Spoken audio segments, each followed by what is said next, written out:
World's best law of attraction money and success coach అయిన ప్రముఖ షేక్ అన్వర్ గారిచే మే 18th హైదరాబాద్ లో జరగబోయే one day magic of law of attraction and millionaire mind workshop కి register చేసుకోండి. Welcome to Sumanti. నేను మీ సుమంటి వినాగ్. చాలామంది గోచార రీత్యా కనుక మనం చూసుకుంటే మ్యారిటల్ లైఫ్లో కొన్ని దోషాలు శాపాలు ఉండేటువంటి అవకాశం ఉంటుంది. వేదిక్ ఆస్ట్రాలజీ అటువంటి వాటికి ఏం చెప్తుంది? ఈరోజు మనతో పాటు వేదిక్ ఆస్ట్రాలజీ ఉమాగారు ఉన్నారు. అది వారి మాట్లాడాలని తెలుసుకుందాం. నమస్కారం ఉమాగారు. నమస్తే నాగరాజు గారు. వేదిక్ ఆస్ట్రాలజీ ప్రకారం కనుక మనం చూస్తే ఏ మ్యారిటల్ రిలేషన్షిప్లో అయినా సరే కొన్ని థింగ్స్ వల్ల డెఫినెట్గా గొడవలు జరిగే అవకాశం ఉంటుంది. సో జనరల్గా మనం చూసుకుంటే గోచార రీత్యా ఏ రాశి వారికి ఏ విధంగా ఉండే అవకాశం ఉంటుంది, అండ్ ఆ శాపాలు అండ్ ఆ దోషాలు ఏ విధంగా ఉండే అవకాశం ఎక్కువగా ఉంటుందండి అసలు? తప్పకుండా అండి. ఏదైతే మనం మాట్లాడుకునేటువంటి వైవాహిక జీవిత సమస్యల్లో కనుక ఎందుకు అకారణంగా తగాదాలు కానీ గొడవలు కానీ విభేదాలు, అంటే మ్యారీడ్ లైఫ్ మీద చాలామందికి చాలా రకాలుగా హోప్స్ ఉంటాయండి. నా భర్త ఎలా ఉండాలి, నా భార్య ఎలా ఉండాలి, నేను పెళ్ళైన తర్వాత ఇలా బ్రతకాలని చాలా ఆశలు ఉంటాయి. కానీ అనుకోని విధంగా ఎన్నో రకాల ప్రభావాల వల్ల ఎందుకు ఇబ్బంది పడతారు, ఎందుకు విడిపోతారు, ఎందుకు చనిపోవడం జరుగుతుంది, ఇవన్నీ తెలుసుకోవాలి అనుకుంటే ప్రతి మనిషికి తనకి తెలియనటువంటి చేసినటువంటి కర్మల వల్ల వచ్చినటువంటి శాపాలు కొన్ని ఉంటాయండి. ఆ శాపాల మూలకంగానే ఈ యొక్క మ్యారీడ్ లైఫ్లో ఇబ్బందులు వస్తూ ఉంటాయి. ముఖ్యంగా మనం చూస్తే మొదటిది విత్త శాపము అని చెప్పబడింది. విత్త శాపము అని అంటే విత్త అంటే ధనము, ధన మూలకంగా వచ్చేటువంటి మ్యారీడ్ లైఫ్లో ఇబ్బందులు ఇప్పుడు నేటి సమాజంలో అవే ఎక్కువగా కనబడుతున్నాయి. అంటే ఆస్తి కానీ ఆర్థిక వ్యవహారాల్లో కానీ వ్యాపారంలో కానీ తెలుసో తెలియకో చేసినటువంటి అవినీతి, అది వంశపారంపర్యంగా ఎవరు చేసినా లేదా ఆ వ్యక్తి తన పూర్వజన్మలో కానీ ఆ జన్మలో కానీ చేసినా దానివల్ల వచ్చేటువంటి శాపమే విత్త శాపము. దీని మూలకంగా ఏం జరుగుతుంది అంటే సంపద ఎంత సంపాదించినా నిలబడదు. వీళ్ళు సంపాదించినటువంటి సంపద అంతా కూడా ఎవరో అనుభవిస్తూ ఉంటారు. అప్పుల పాలైపోవటం మీరు బాగా గమనిస్తే ఇద్దరికి పెళ్ళైన తర్వాత ఇద్దరు వ్యక్తులు కలిసిన తర్వాత తీవ్రమైన అప్పుల్లోకి వెళ్ళిపోవడం, ఆస్తి నష్టం కలగడం, ఇవన్నీ జరుగుతూ ఉంటాయి. ఇది సడన్గా ఎందుకు జరిగింది, ఆ భార్యనో భర్తనో దూషించి నీ వల్లే ఇలా జరిగింది అని చెప్పి మనం వింటూ ఉంటాం ఇలాంటి మాటలన్నీ. దీనికి కారణము విత్త శాపం నాగరాజు గారు. ఈ విత్త శాపం ఉండడం మూలానే, అది కలగడం మూలానే వైవాహిక జీవితంలో ఇబ్బందులు వస్తాయి. సో దీని మూలకంగానే అప్పులు పాలైపోతుంటారు. తాకట్లు పెట్టేసి ఇళ్ళు అమ్మేసుకోవడము, ఆస్తి నష్టం అవ్వడము, వ్యాపార నష్టాలు రావడము, ఆరితేరినటువంటి బిజినెస్లో కూడా తీవ్రమైన ఇబ్బందులు పడడం లాంటివి దీని మూలకంగానే జరుగుతుంటాయి. దీని మూలకంగానే మ్యారీడ్ లైఫ్లో తీవ్రమైన ఇబ్బందులు వస్తూ ఉంటాయి. వినకూడనటువంటి మాటలు వింటారు, తద్వారా విభేదాలు, అనేక రకాల సమస్యలకి విత్త శాపం అనేటువంటిది కారణం అవుతుంది. ఇక రెండవది చూస్తే విషయ శాపము. శుక్రబలం తగ్గడం మూలాన వచ్చేటువంటి శాపముగా దీన్ని గుర్తించవచ్చు. అంటే వంశపారంపర్యంగా లేదా ఆ వ్యక్తి కానీ పూర్వజన్మలో కానీ ఆ జన్మలో కానీ తెలుసో తెలియకో పరస్త్రీ వ్యామోహంలో పడిన లేదా పరపురుషుని వ్యామోహంలో స్త్రీ పడిన భార్య, దానివల్ల వచ్చేటువంటి కర్మ ఊరికే వదిలిపెట్టదు. అదే విషయ శాపంగా మారి భార్యాభర్తల మధ్యలో అనుమానాలకి, ప్రేమానురాగాలు తగ్గడానికి దారితీస్తుంటుంది. ఈరోజు మీరు చూస్తే నాగరాజు గారు చాలామంది భర్త భార్యని కొట్టడము, అనుమానించడము, లేకపోతే బెదిరించడము, ఆ అనుమానం అనేటువంటి జబ్బుతో భార్య చాలా ఇబ్బంది పడుతూ ఉంటుంది. పడరాని మాటలన్నీ పడుతూ ఉండడము, అసలు ఏమీ లేని పరిస్థితిలో కూడా ఇలాంటి మాటలన్నీ విని చనిపోవడానికి ఆత్మహత్య చేసుకోవడానికి సిద్ధపడిన వాళ్ళు చాలామంది ఉన్నారు. చాలా నక్షత్రాల వాళ్ళండి. సో దీని అంతటికీ కారణము విషయ శాపం అనేటువంటిది ఉంటుంది. ఆ విషయ శాపము భార్య కానీ భర్త కానీ చేసుకున్నటువంటి కర్మ వల్ల, ఎవరైతే వేరే వాళ్ళ మీద వ్యామోహం పెరిగి చేసుకున్నటువంటి కర్మ వల్ల చాలా మంది అఫైర్స్ మీరు చూస్తే ఈ యొక్క శాపం పరస్త్రీ వ్యామోహము, ఈ శాపం మూలకంగానే ఇక్కడ సంపాదించిన డబ్బంతా తీసుకెళ్ళి అక్కడ పెట్టడము, వీళ్ళ యొక్క కుటుంబానికి సంతానానికి డబ్బులు లేకపోవడము, ఈ యొక్క శాపం మూలకంగానే వ్యసనాల బారిన పడడము, జూదం అనేటువంటిది అలవాటు అవ్వడము, డబ్బులన్నీ నాశనము, ఆస్తి నాశనం చేయడము, ఇవన్నీ కూడా కుటుంబం అంతా విచ్ఛిన్నం అవ్వడం అనేటువంటిది ఇక్కడి నుంచే ప్రారంభమవుతుంది. అయితే ఇక మూడవది ఏంటి అంటే వంశ శాపము అని ఉంటుంది నాగరాజు గారు.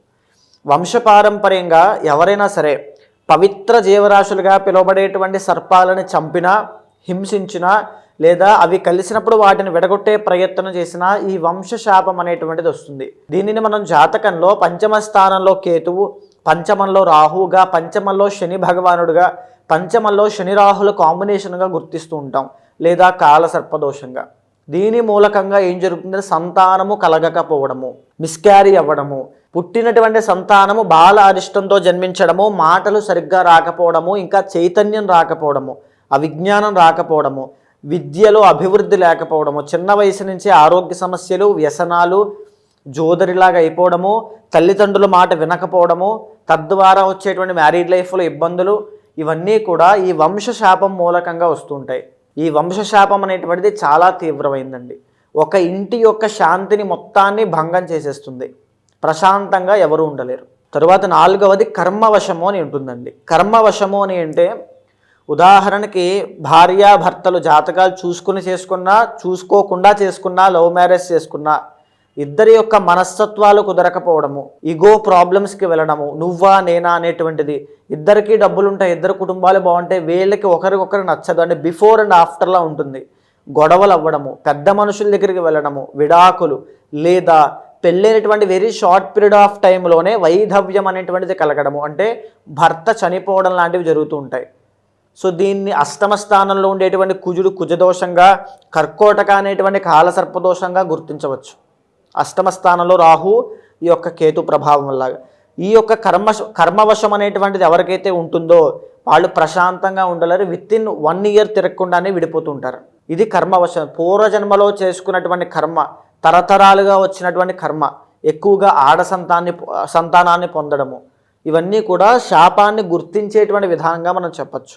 అయితే ఈ యొక్క కర్మశాపాన్ని ఇంకా మనం గుర్తించాలి అంటే భార్యాభర్తలు దూరం అవ్వడం అండి. ఐదర్ భార్యకి యాక్సిడెంటే దూరం అయినా, తీవ్రమైనటువంటి ఆరోగ్య సమస్య చిన్న వయసులో పెళ్ళైన తరువాత వచ్చి దూరమైనా, భర్తకి ఆరోగ్య సమస్య వచ్చి దూరమైనా, యాక్సిడెంట్స్ ప్రమాదంలో గురై దూరమైనా, ఎలాగైనా సరే వాళ్ళిద్దరూ కలిసి ఉండడం అనేటువంటిది జరగదు. డివోర్స్ అయినా అవుతారు, డివోర్స్ అయినా, విడిపోవడమైనా, పెద్ద మనుషులు, తగాదాలు, కేసులు, కోర్టు, ఈ యొక్క సెటిల్మెంట్లు, ఇవన్నీ కూడా కర్మవశంలోకి వస్తాయి. నాగరాజ్ గారు, మీరు చెప్పిన దాని ప్రకారం అయితే గోచర రీత్యా కనుక మనం చూసుకుంటే తులారాశి వారికి ఎస్పెషల్లీ అంటే ఈ దోషాలు కానివ్వండి, లేదంటే శాపాలు కానివ్వండి, ఏ విధంగా ఉండే అవకాశం ఉంటుందండి ఈ 4 ఈ తులారాశి వాళ్ళకి ముఖ్యంగా ఒరిజినల్ 7th లార్డ్ వచ్చేసి కుజుడు అవుతాడంటే, 2nd and 7th లార్డ్ అవుతారు ఆయన. సో వీళ్ళకి ఏంటి అంటే మేజర్గా ఎవరైనా ఇంటర్ క్యాస్ట్ మ్యారేజ్ చేసుకోవాలనుకున్నా, లేకపోతే ఇష్టపడినటువంటి వ్యక్తిని చేసుకోవాలనుకున్నా, ఆ విషయంలో ఆ ప్రాసెస్లో చాలా ఆటంకాలు, గొడవలు, తగాదాలు వస్తాయండి చాలా తీవ్రంగా. ఇది ఎందుకంటే చాలామందికి పెళ్ళి అయిన తర్వాత సమస్యలు ఉంటాయి, పెళ్లి చేసుకోవడానికి కూడా చాలా సమస్యలు వచ్చేటువంటి వాళ్ళు ఉంటారు. సో ఎస్పెషల్లీ ఈ తులారాశి వాళ్ళకి అలాంటిది. తర్వాత విత్తశాపం అనేటువంటిది ఉంటుంది.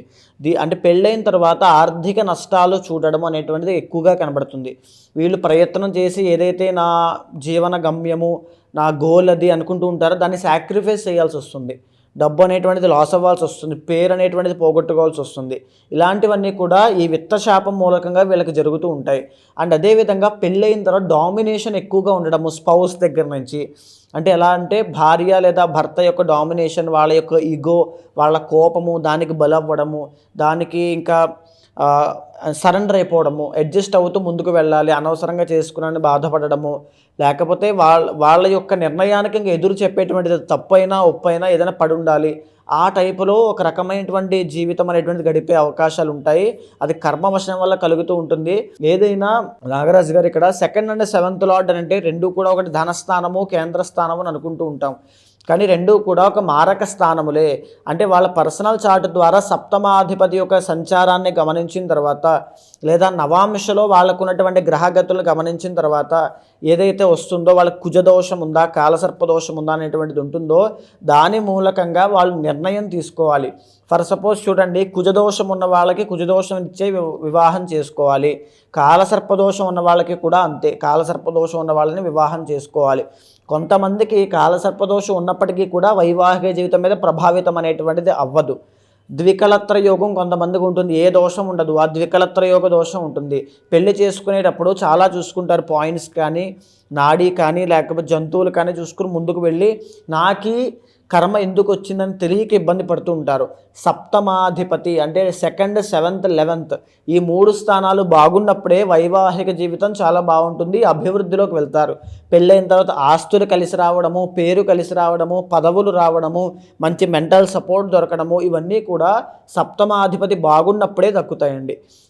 భర్త వ్యసనపరుడైనా, జోదరి అయినా, పరస్త్రీ వ్యామోహంలో ఉన్నా ఇవన్నీ కూడా ముందుగానే జాతకం ద్వారా మనం తెలుసుకోవచ్చు. అలాంటప్పుడు పెళ్లికి ముందే చూసుకుని చేసుకోవడమే చాలా మంచిది. పెళ్ళైన తర్వాత కొన్ని సందర్భాల్లో మనం ఎంత పరిహారం చేసినా వాటికి సంబంధించి రిజల్ట్స్ రావు.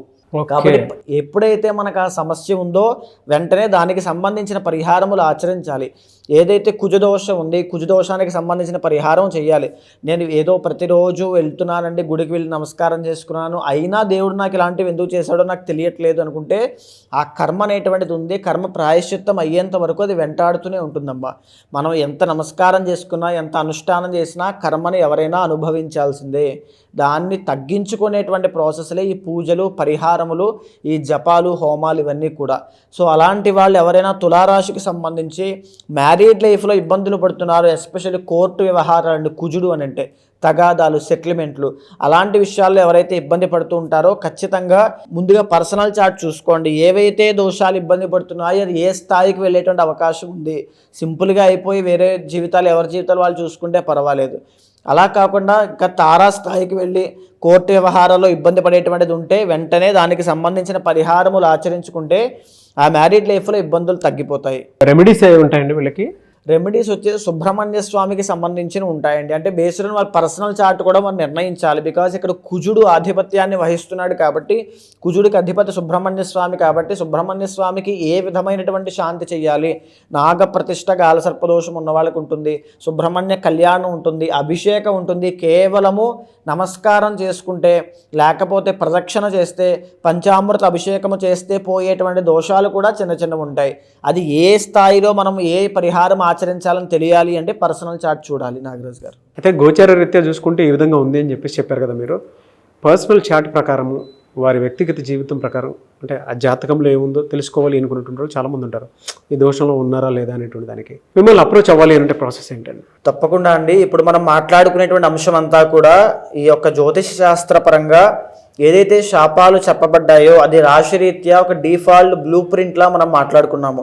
కానీ ఏదైతే మీ పర్సనల్ చార్ట్ ఉంటుందో యూనిక్గా మీకు మాత్రమే time of birth, place of birth, ఈ యొక్క డేట్ ఆఫ్ బర్త్ బట్టి ఉంచబడుతుందో దానిని చూసిన తర్వాత ఏదైతే శాపము మూలకంగా, ఏదైతే దోషం మూలకంగా మీకు సమస్యలు వస్తున్నాయో చూసి దానికి తగినటువంటి శాంతి పరిహారములు ఆచరింప చేసినట్లయితే తక్షణమే శీఘ్రముగా ఇమీడియట్ రిజల్ట్స్ అనేవి మీకు ఉంటాయి.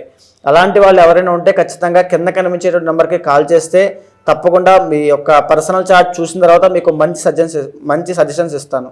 Anyway sir, thank you so much Uma గారు. చూసారు కదండి వీడియో. ఈ వీడియోపై మీ అభిప్రాయాన్ని కమెంట్ బాక్స్లో పోస్ట్ చేయండి. ముఖ్యంగా మీరు కనుక మీ వ్యక్తిగత జాతకం ప్రకారం ఏ విధంగా ఉంది ఏంటని జాగ్రత్తలు పడి, ఈవెన్ వైఫ్ అండ్ హస్బెండ్ రిలేషన్షిప్లో ఉన్నా, లేదు అని అంటే జనరల్గా కెరీర్ పాయింట్లో చూసినప్పుడు మీ వ్యక్తిగత జాతకం ప్రకారం ఏ విధంగా ఉండే అవకాశం ఉంటుందని మీరు తెలుసుకోవాలనుకున్నా కూడా స్క్రీన్ మీద ఉమా గారి కాంటాక్ట్ నెంబర్ కనిపిస్తుంది. దాన్ని మీరు కాల్ ఆర్ మెసేజ్ వాట్సాప్ చేసి మీరు డెఫినెట్గా అపాయింట్మెంట్ బుక్ చేసుకోవచ్చు. అండ్ ఈ వీడియో లైక్ చేయండి, షేర్ మాత్రం తప్పకుండా చేయండి. ఇలాంటి మరిన్ని వీడియోస్ కోసం మా ఛానల్ ఫాలో అవ్వండి. Thank you.